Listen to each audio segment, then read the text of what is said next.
Hello दोस्तों, आपका स्वागत है आपका अपना यूट्यूब परिवार बीएस एजुकेशन प्लस में। और मैं हूं श्रवण कुमार चौधरी और आज आप लोगों के लिए लेके आए हैं हम क्लास 10th के लिए। और हम क्लास 10th का जो भी मैथमेटिक्स का सवाल है हर एक चैप्टर वाइज, हर एक एक्सरसाइज वाइज, प्रत्येक सवाल के साथ आप लोगों के सामने सोल्यूशन लाएंगे। तो हमारे चैनल में जुड़े रहिए और हर दिन हर एक टॉपिक के साथ हर एक एक्सरसाइज आप लोगों के सामने सॉल्व कराएंगे। तो आज का हमारा जो टॉपिक है और हमारा एक्सरसाइज है क्लास 10th के लिए जो है एक्सरसाइज 1.1 किल्ड विभाजन एल्गोरिथम प्रमेय के द्वारा एचसीएफ ज्ञात करना। क्या ज्ञात करना है? एचसीएफ ज्ञात। उससे पहले हम लोग थोड़ा सा बेसिक चीजें सीख लेते हैं ताकि एचसीएफ क्या होता है, एचसीएफ किस किस तरीके से निकाला जाता है, तो हम लोग चलेंगे यूक्लिड विभाजन एल्गोरिथम प्रमेय के द्वारा। तो देखिए एचसीएफ जो होता है हम लोग इसको हिंदी में बचपन से ही पढ़े आ रहे हैं मौसो, और इसको शॉर्ट में हम लोग लिखते हैं एचसीएफ, यानी इसका महत्तम समावर्तक, और इंग्लिश में बोलते हैं हायर कॉमन फैक्टर। तो जरा सा देखेंगे हम लोग पहले कि महत्तम बनाते कितने प्रकार से हैं। तो हम लोग जब भी महत्तम बनाते हैं तो हमारे पास महत्तम सॉल्यूशन करने के लिए 3 विधियां होती है। जो सबसे पहला विधि है हम लोगों का भाग विधि। कौन सा विधि है? भाग विधि से हम लोग सबसे पहले निकालते हैं। फिर दूसरा विधि है आपका गुणनखंड विधि,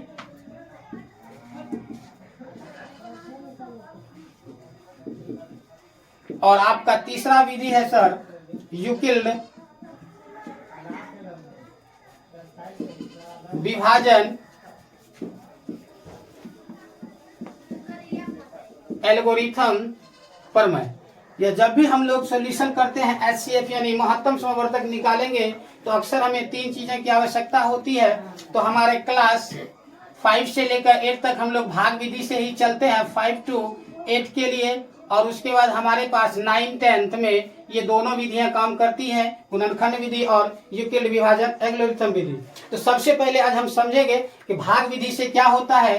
तो भाग विधि हम लोग अक्सर बनाते आ रहे हैं बचपन से ही, यानी क्लास 5, 6, 7, 8 में भी हम लोग भाग विधि से मौसा निकाले थे। और आज हम लोग सीखेंगे क्लास 10th में बहुत ही महत्वपूर्ण टॉपिक है आपका यूक्लिड विभाजन एल्गोरिथम। फिर उसके बाद हम लोग पढ़ेंगे गुणनखंड विधि से एचसीएफ और एलसीएम ज्ञात करना। तो हमें समझना है सिर्फ यूक्लिड विभाजन एल्गोरिथम।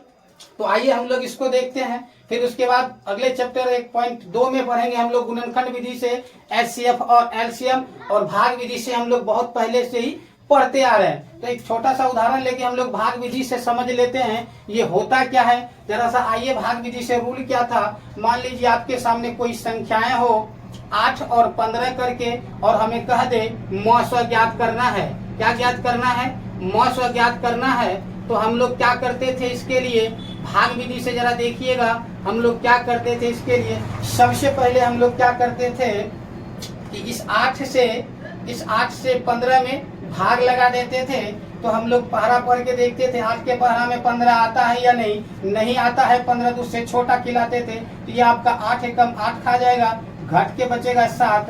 तो हमारा इसमें कंडीशन क्या था कि यह जो शेष बचता है हमें हर हाल में शेष का मान 0 लाना है। कितना लाना है? 0 लाना है। जब तक हमारा शेष 0 नहीं हो जाता तब तक यह जो हमारी विधियां होती है निरंतर चलती रहती है। तो हम लोग फिर से क्या करते हैं, इस साथ जो शेष बचा है हमारा उस शेष को भाजक में से भाग लगा देते हैं। तो हमारा भाजक पहले था 8 और इसमें एक बार फिर लगाएंगे तो ये 7 एकम 7 खा जाएगा, फिर घट के बचेगा 1। फिर भी हमारा मान क्या हो गया? आर का, यानी शेष जो है हमारा 1 बच गया। यह भी क्रिया फिर चलेगी जब तक इस जगह पर शेष हमारा 0 नहीं आ जाता तब तक हमारी यह क्रिया निरंतर चलती रहती है। तो आइए एक बार फिर से इसके साथ लगाए। पहले इससे 7 से 8 में भाग लगाए, अब इस 1 से इस 7 में भाग लगाएंगे। तो हम लोग एका का पहरा पढ़ के देखेंगे तो 1 7 7 हो जाएगा। 1 को 7 बार पढ़ा जाए तो 7 हो जाएगा, और यह आपका कट जाएगा और आर का मान यहाँ क्या हो जाएगा? 0 हो जाएगा। तो यह भाग विधि की प्रक्रिया जो थी हमारा मौसा निकालने का यह कंप्लीट हो गया। यानी हम लोग इसका मौसा जो लिखेंगे सर तो यह आपका हो जाएगा जिस संख्या से कट जाता है, जिस संख्या से आर का मान 0 हो जाता वह हमारी क्या हो जाती है? मौसा हो जाती है। क्या हो जाती है? मौसा हो जाती है। यह था हमारा भाग विधि से जो हम लोग क्लास 5, 6, 7, 8, 9, 10 ये बेसिक चीज है जो हम लोग पढ़ते आ रहे हैं। आज हम लोग विशेष रूप से चर्चा करेंगे यूक्लिड विभाजन एल्गोरिथम प्रमेय का। यूक्लिड विभाजन एल्गोरिथम प्रमेय। आइए हमारा जो यूक्लिड विभाजन प्रेमिका है क्लास 10 का जो सॉल्यूशन हम लोग करेंगे एक्सरसाइज 1.1 का, तो हमारा सबसे पहला है यूक्लिड विभाजन प्रमेय का प्रयोग करेंगे जो हमारा है a बराबर बी क्यू प्लस आर, यानी जीरो जो है आर के बराबर हो जाए, आर का मान जो जीरो के बराबर हो जाए, बी जो है इसमें से हमेशा बड़ा हो, यह कथन आपका यही दर्शाता है। तो हम लोगों को निकालना है HCF किसके नियम से, यूक्लिड विभाजन प्रेमिका का प्रयोग करके हम लोग क्लास 10 का जो 1.1 का सवाल है सर, उसका हम लोग सोल्यूशन निकालें। अब कंडीशन है कि ये A B Q plus R क्या होता है, जरा इसके बारे में हम लोग समझ लेते हैं, उसके बाद सवाल निकालना हम लोगों के लिए बहुत ही आसान हो जाएगा।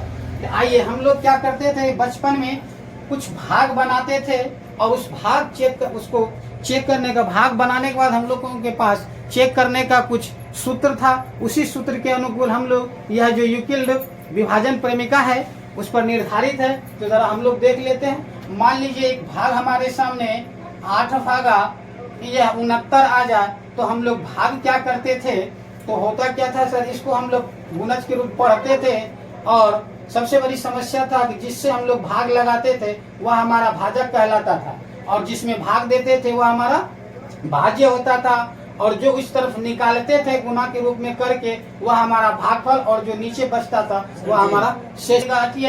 64 लगेगा और घट के बच जाएगा 5, तो यह था हमारा। तो हम लोग इसमें जानते क्या है, जिससे भाग लगाते वह हमारा भाजक होता था और जिसमें भाग देते थे वह हमारा हो जाता था भाज्य।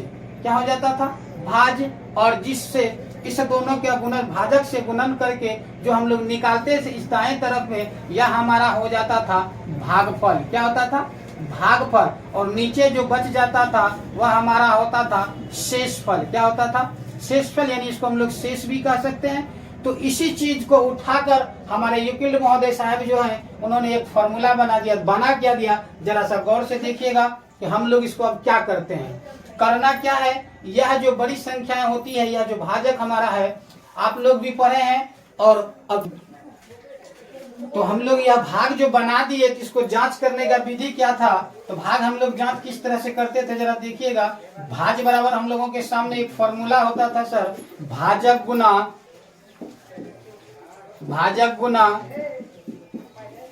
भागफल जोड़ शेष, यह फॉर्मूला था भाग चेक करने का। जरा सा देखिएगा हमारे यूक्लिड साहब ने क्या किया था, यह जो भाज्य था इस भाज्य को बराबर माना a, भाज्य बराबर a, और भाजक जो हमारा था उनको मान लिया b, और जो हमारा शेषफल था, भागफल जो था हमारा था भागफल, उनको माना q, और जो शेषफल हमारा था सर उसको मान लिया शेष बराबर r। तो उन्होंने क्या किया, इसी चीज को जरा गौर से देखिएगा, भाज्य को a माना, भाजक को b, और भागफल को q माना, शेषफल को r माना। तो आके देखिए हम लोग भी बैठा लेते हैं, तो भाज्य के जगह पर a बराबर पुट कर देंगे, तो भागफल का हो जाएगा भाजक का b गुना q प्लस r। यही तो हमारा फॉर्मूला है, a बराबर b q प्लस r, जो यूक्लिड विभाजन प्रेमिका का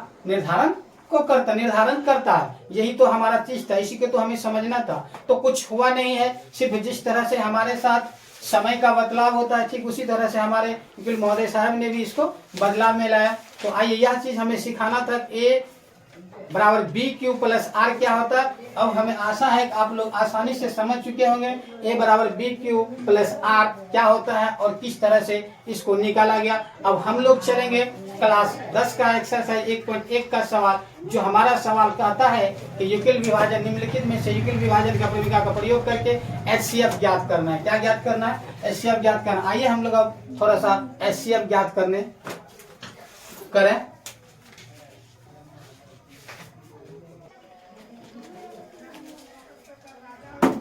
चलिए हमारे साथ क्वेश्चन है, निम्नलिखित संख्याओं का HCF ज्ञात करने के लिए यूक्लिड विभाजन एल्गोरिथम का प्रयोग कीजिए।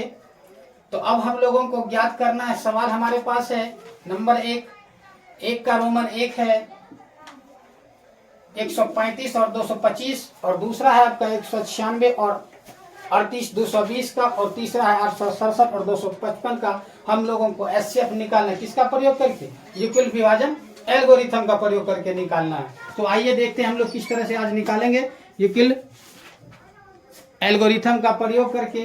तो देखिए हमारे सामने सवाल है 135 और 255। तो सबसे बड़ी समस्या हमारे सामने है कि हम लोग इसमें से भाजक और भाज्य किसको मानेंगे, भाजक और भाज्य किसको मानेंगे। तो हम लोग सबसे पहले देखते हैं इस दोनों में जो बड़ी संख्याएं होती है ना उसे हम लोग ए मान लेते हैं। यानी हम लोग इससे पहले पढ़ा चुके थे कि ए जो है हमारा भाज्य है, बी जो है भाजक है, क्यू जो है भागफल है और क्या है हमारा आर जो है हमारा शेषफल है। तो आइए हम लोग ए बराबर यानी भाज्य बराबर मान लेते हैं जो बड़ी संख्या होती है यानी 225 और कोमा भाजक यानी बी बराबर हमारा हो जाएगा क्या 135। तो हमारा यूक्लिड विभाजन एल्गोरिथम क्या कह रहा है जरा देखिएगा। यह कह क्या रहा है यूक्लिड, यह हमारा कह रहा है ए बराबर बी क्यू प्लस आर। यही हमारा फॉर्मूला, इस पर हम लोग चलेंगे। जब फर्स्ट बार हम लोग सॉल्व करने की कोशिश करते हैं, कर रहे हैं, फर्स्ट स्टेप लेते हैं, तो यह हमारा हो जाएगा केस फर्स्ट यूक्लिड विभाजन एल्गोरिथम प्रमेय का। तो अब हमें क्या करना है, ए हम लोग मान चुके हैं 225 है, बी क्या 135 है। तो हम लोग ए को 225 को हम लोग यहाँ लिख देते हैं। अब हमें देखना है क्या करना है। बी का मान भी हमें पता है 135 होगा। तो यहाँ कौन सी संख्या से गुना करें, या तो इसके बराबर हो जाए या इससे छोटा हमको लाना है। तो यदि 135 है, यदि हम 1 से गुना करेंगे तो 135 होगा। जरा 2 से भी देख लेते हैं। यदि हम इसमें 135 में 2 से गुना करते हैं तो हमारा 270 हो जाएगा, जो हमारा यह इससे बड़ा हो जाएगा। बड़ा संख्या में कभी भाग नहीं लगता है, जब भी लगता है तो छोटी संख्या में, बड़ी संख्या में छोटी संख्या, ना कि बड़ी संख्या में छोटी संख्या से लगेगा। इसलिए हमारा 2 गलत है, इसलिए हम 1 से ही गुना करेंगे। जैसे हम लोग इससे गुना करेंगे तो ये हमारा एक बार में खा जाएगा 135। अब जिस तरह से भाग हमारा बनता है ठीक उसी तरह से हम लोग इसको भी बनाते हैं। जरा देख लीजिए यहाँ भी आप हम लोग 135 और भागा लगाएंगे 225 में, तो हमारा एक बार में खा जाएगा 135। तो हमारा घट के बच जाएगा क्या देखिएगा जरा सा, 90 बच जाएगा। क्या बच जाएगा आपका 90 बच जाएगा। 5 में से 5 गया 0, 12 में से 3 गया 9, ये खत्म। तो हमारा यहाँ क्या बचेगा, जो बच जाता है सर वह आर का मान हो जाता है 90। अतः यहाँ हमारा आर का मान 0 जब तक नहीं आएगा तब तक हम इस प्रक्रिया को नहीं छोड़ेंगे। तो यहाँ लिख दिए R does not equal to 0, यानी आर का मान जो है 0 के बराबर नहीं है, इसीलिए यह प्रक्रिया फिर से चालू होगा। अब केस सेकंड में देखिएगा हम लोग क्या करते हैं। केस सेकंड में क्या करते हैं, अब इस दोनों में हमको ढूंढना है कि बड़ी संख्या कौन है। जो बड़ी संख्या होगी वह हमारा ए हो जाएगा और जो छोटी संख्या होगी वह हमारा बी हो जाएगा। इस दोनों में हम ढूंढते हैं तो ए बराबर मिल जाता है हमको 135 और बी का मिल जाता है सर 90। क्या हो जाएगा 90। तो देखिए अब फिर वही करना है हम लोगों को। ए बराबर बी क्यू प्लस में लेके आना है। ए बराबर बी क्यू प्लस आर पर जैसे ही लेके चलेंगे तो देखिए ये से यहाँ से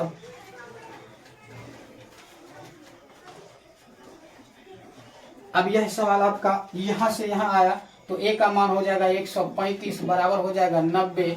इसको भी फिर हम लोग जब एक बार में गुना करेंगे तो 90 ही हो जाएगा और घट के बच जाएगा हमारा कितना 45 बच जाएगा। क्या बच जाएगा 45 बच जाएगा। तो फिर हमारा आर का मान 0 नहीं हुआ, R does not equal to 0। फिर से हमारा यह केस चलता रहेगा। जब तक आर का मान 0 नहीं होगा तब तक हम इसका सोल्यूशन करना बंद नहीं करेंगे। तो फिर हम लोगों को केस थर्ड में जाना पड़ेगा। केस थर्ड के लिए क्या करना पड़ेगा देखिए जरा सा। केस थर्ड के लिए फिर इस दोनों में हम लोगों को चयन करना है कि बड़ी संख्या यानी भाज्य और भाजक कैसे निकले। जो बड़ी संख्या हो वह हो जाएगा ए बराबर 90 और बी का मान हो जाएगा सर आपका 45। फिर वही क्रम करेंगे हम लोग। ए बराबर बी क्यू आर पर लेके आएंगे, ए बराबर बी क्यू प्लस आर पर लेके जाएंगे। तब देखिए क्या हो जाएगा, ए बराबर 90 और 45, बी का मान 45 है। इसको जैसे ही हम लोग 2 से गुना करेंगे तो 45 गुना 90 यानी हमारा शेष क्या बच जाएगा 0। अतः यहाँ हो जाएगा क्या आर बराबर 0। तब हम लोग लिख सकते हैं अतः HCF जो हमारा होगा वह होगा सर 45। यह था हमारा रूल यूक्लिड विभाजन एल्गोरिथम का प्रयोग करके जो हम लोग निकाले। तो बहुत ही आसान है, जब आप लोग समझ जाइएगा तो बहुत ही आसान। आप हमारे वीडियो से बने रहिएगा, हमारे चैनल से जुड़े रहिएगा। क्लास 10th का कंप्लीट मैथ सॉल्यूशन हम करेंगे। हर एक चैप्टर का हर एक सवाल आपके सामने वो दर्शाएंगे और दिखाएंगे किस तरह से आपके लिए मैथ बहुत ही इजी और आसान हो जाएगा। तो चलिए नेक्स्ट उदाहरण के साथ चलते हैं हम लोग।